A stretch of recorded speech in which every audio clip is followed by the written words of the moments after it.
তো জগন্নাথ মন্দিরে যেহেতু ক্যামেরা প্রবেশ নিষিদ্ধ, তাই আমি আপনাদেরকে দেখাতে পারলাম না। দেখতে হলে নিজেদেরকেই আসতে হবে, আর যারা দেখেছেন তাদেরকে তো কিছুই বলার নেই। তারপর আমরা ঢুকবো একটু মিউজিয়ামে, তবে সেখানেও ক্যামেরা নিষিদ্ধ, তাই আমি কিছুই দেখাতে পারবো না। আর সামনে এই স্কেলিটনটা দেখতে পাচ্ছেন, এটা আমি অর্ণা যখন খুব ছোট ছিল তখন নিয়ে এসেছিলাম, তখন সবে সবে এই স্কেলিটনটা এসেছিল হোয়েলের। তারপরে আমরা এবার এখন লাঞ্চ করে নেব। তবে দীঘায় থাকলে আমি আপনাদের সাজেস্ট করব ভরপেট রেস্টুরেন্টে দুপুরের লাঞ্চটা করতে। বেশ একটা লাক্সারিয়াস ব্যাপার লাগবে আপনাদের এখানে এলেই। আর লাঞ্চ থালির প্রত্যেকটা আইটেমই ছিল অসাধারণ খেতে।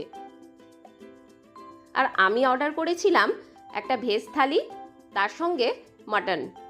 আর এত সুন্দর ডেকোরেশন করেছে দেখুন, ওয়াশরুমটাও কত নিট অ্যান্ড ক্লিন, খুব ভালো লাগবে। আর প্রত্যেকটা আইটেমই ছিল ভালো খেতে, পোস্তটা তো অসাধারণ ছিল খেতে। তারপরে আর কি, ব্যাক টু হোম। আর আমার এই ভিডিও ভালো লাগলে ভিডিওতে অবশ্যই একটা লাইক দেবেন, আর নতুন বন্ধু হলে চ্যানেলকে সাবস্ক্রাইব করার অনুরোধ রইল। Bye bye.